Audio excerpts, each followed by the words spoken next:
অনেকেই মনে করেন জর্জেট কাপড় সেলাই করার একটা বড় সমস্যা হচ্ছে আস্তর সংযুক্ত করা। আজকের ভিডিওতে দেখতে পাচ্ছেন আমরা আস্তরের কাপড়টা আর কামিজের সামনের যে কাপড়টা আছে সেটা মুখোমুখি রেখে গলার অংশটা থেকে সেলাই করে নিচ্ছি।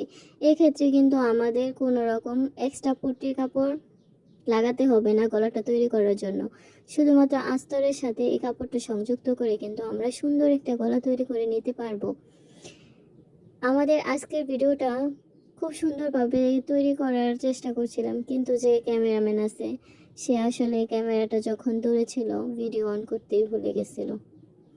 যাই হোক, আজকে আমরা এই ভিডিওটা সম্পূর্ণ দেখাতে পারলাম না, কিন্তু আমরা যেভাবে সেলাই করে নিয়েছি ঠিক এভাবেই সেলাই করে নিয়ে যদি আপনারা এই কাপড়টা উল্টো করে নেন, অর্থাৎ মুখোমুখি পাট সরিয়ে উল্টা পাট করে নেন, তাহলে কিন্তু এই গলাটা সম্পূর্ণ একদম রেডি হয়ে গেল। উপর থেকে একটা সেলাই করে নিলেই হয়ে যাবে।